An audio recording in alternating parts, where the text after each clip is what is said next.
दोस्तों आदाब नमस्कार। दोस्तों जैसा कि आपने सुना होगा कि कुछ दिनों पहले केरला के एक नौजवान इंजीनियर ने खुदकुशी की और अपनी खुदकुशी का इल्जाम वो आरएसएस को ठहराते हुए ये कहता है कि जब से वो संगठन से जुड़ा हुआ है वहां पर उसका उत्पीड़न हो रहा है, वहां पर उसका रेप किया जा रहा था, जिसकी वजह से वो खुदकुशी कर रहा है। हालात क्या हैं, सच्चाई क्या है, वो अल्लाह बेहतर जानता है। इसका इन्वेस्टिगेशन हो सकता है अगर सही साफ और शफाफ अंदाज में अगर डिपार्टमेंट्स करता है तो हो सकता है कि सच्चाई सामने आ जाए। अफसोस की बात यह है कि इसके मरने के बाद में जो एफआईआर दर्ज हुई उस एफआईआर में कहीं आरएसएस का जिक्र तक नहीं है। हालांकि इसकी सुसाइड नोट में इसका एक इल्जाम है कि आरएसएस के कुछ एक लीडर्स की वजह से वो ये कदम उठा रहा है। उसका ये कहना है कि बचपन से उसका उत्पीड़न किया जा रहा है, उसको रेप किया जा रहा है, उसको सताया जा रहा है। सिर्फ मामला इसका ही नहीं बल्कि इस जैसे कई नौजवान और बच्चों के साथ इस तरह की हरकत वहां पर हो रही है। खैर, ये मामला तो इन्वेस्टिगेशन का है। डिपार्टमेंट इसे किस पारदर्शिता के साथ सफाफ और शफाफ अंदाज में इसको लेकर इन्वेस्टिगेशन करती है वो हम देखेंगे। खैर, ये जब मामला मंजर आम पाया, इसको लेकर देश में अलग अलग जगह पर ये मांग की जा रही है कि आरएसएस को बैन किया जाए। खुसूसी तौर पर कांग्रेस के नेता इसमें सरफहरिस्त नजर आ रहे हैं कि आरएसएस को बैन किया जाए। अगर हो सके तो आरएसएस के जहां पर प्रोग्राम्स होते हैं, चाहे वो गवर्नमेंट स्कूल हो या गवर्नमेंट एडेड स्कूल है, वहां पर इनके प्रोग्राम की कंप्लीटली ममानत की जाए, बैन किया जाए। और का ये कहना है कि बीजेपी से बेटियों को बचाओ और आरएसएस से बेटों को बचाओ। खैर, ये मामला कहां तक जाके पहुंचता है, कहां तक इसकी इन्वेस्टिगेशन कामयाबी के साथ निकल कर आती है, वो हम देखेंगे। मेरा ये मानना है कि आरएसएस जो अपने आप को स्वयं सेवक कहती है, राष्ट्रीयता का दम भरती है, मैं आरएसएस से और तमाम लोगों से ये पूछना चाहता हूं कि आरएसएस के कौन से ऐसे काम हैं जिसकी बुनियाद पर हमें उन्हें राष्ट्रवादी कह सकते हैं।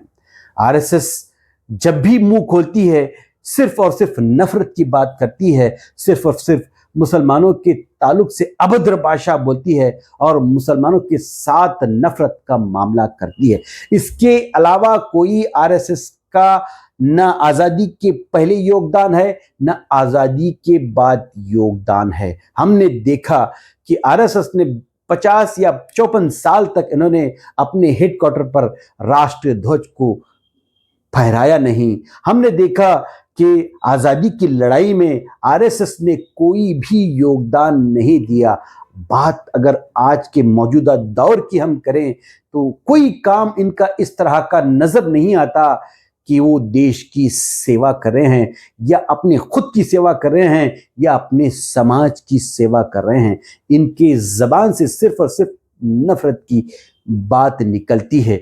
जब कभी देश में पीड़ा आती है, जब भी कभी देश में आपदा आती है, कहीं हमने आरएसएस को नहीं देखा। कोरोना काल का दौर हमने देखा है कि वहां पर भी कोई आरएसएस का मेंबर या आरएसएस का कार्यकर्ता लोगों की खिदमत करता हुआ नजर नहीं आया। हमने देखा मुसलमान कोरोना काल में लोगों की खिदमत करते हुए नजर आए। हमने देखा कि सिख बरादरी ने लोगों की खिदमत की, कई और संगठन सामने आए, लेकिन कभी हमने नहीं देखा कि आरएसएस ने वो काम किया। हाँ, हालांकि हम ये कह सकते हैं कि जब कोरोना काल में आरएसएस के जो लीडर थे उनकी अगर कहीं मौत हुई तो उनकी तदफीन का या उनकी आखिरी रस्म का काम किया तो वो मुसलमानों ने किया। लेकिन कभी हमने नहीं देखा कि आरएसएस ने कहीं कोरोना काल में लोगों की खिदमत का काम किया हो। हालांकि हमने देखा कि आरएसएस ने कोरोना के दौर में भी हिंदू मुस्लिम वाला मामला किया, मुसलमानों को बदनाम करने वाला काम किया, लेकिन जब जरूरत थी लोगों की खिदमत करने की आरएसएस के लोग कहीं नजर नहीं आए। बात अगर हम पंजाब के फ्लड की भी करें तो वहां भी आरएसएस नजर नहीं आया। देश में कहीं भी आपदा आती है तो आरएसएस नजर नहीं आता। आप आरएसएस को देखेंगे तो सिर्फ और सिर्फ नफरत वाली बात करते हुए। चलो ठीक है, मुसलमान या देश की मदद नहीं करते, आरएसएस को यह समझना चाहिए कि आप अगर राष्ट्रवादी का दम भरते हैं, देश के हर एक डिपार्टमेंट में जो रिश्वतखोरी का निजाम चल रहा है, जहां रिश्वत आम चल रही है, आपने इसको रोकने के लिए क्या आंदोलन किया? इसके लिए आपने क्या कोशिश की? देश में भुखमरी को मिटाने के लिए आपने क्या खिदमत की? देश में जो गरीबी है उसको मिटाने के लिए आपने क्या कोशिश की? एजुकेशन के लिए आपका क्या योगदान है? आप बताएं। आपका सिर्फ काम सिर्फ और सिर्फ नफरत को परोसना है। किसी वक्त की बात है जब मोहन भागवत साहब और अरशद मदनी साहब की मुलाकात हो रही थी, कुछ 4 साल या 5 साल पहले। तब मोहन भागवत साहब ने अरशद मदनी से कहा कि हम मुसलमानों से मेल मिलाप करना चाहते हैं। तब उस वक्त अरशद मदनी साहब गवाह हैं, डॉक्टर परवीन तोगड़िया मोहन भागवत साहब को कहते हैं कि आपने हमें 95 साल तक मुसलमानों के साथ लड़ना सिखाया, आप उनसे मोहब्बत की बात कर रहे हैं। तो इससे हमें क्या बात समझ में आती है जो परवीन तोगड़िया कह रहे हैं कि आरएसएस की सीख सिर्फ और सिर्फ 100 साल तक मुसलमानों के खिलाफ नफरत को परोसना है।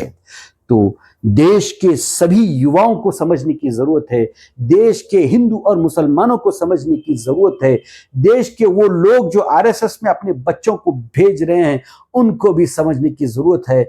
आप अपने बच्चों को क्या तालीम वहां पर दिलवाना चाह रहे हैं? आप अपने बच्चों को किस तरह की पीड़ा में लगाना चाह रहे हैं?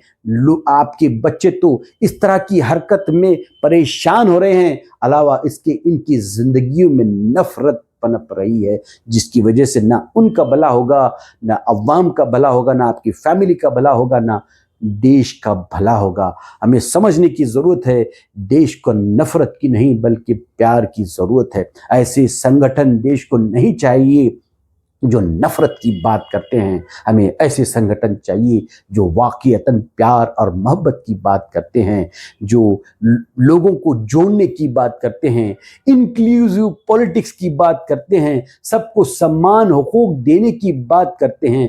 ऐसा नहीं कि हम सब ने देखा कि बीजेपी आरएसएस की एक पॉलिटिकल विंग है। हम देख रहे हैं कि कभी बीजेपी मुसलमानों के तई अच्छा सोचती नहीं है। हम देख रहे हैं कि कोई ना बीजेपी का एमएलए चुनकर आता है, ना एमपी की वो टिकट देते हैं। इस तरह की डिविजिव पॉलिटिक्स देश के लिए नुकसानदाह है और देश के लिए नासूर है। अवाम को चाहिए कि प्यार को समझें, नफरत से दूर रहें। आपने मुझे सुना, बहुत बहुत शुक्रिया। आदाब, नमस्कार।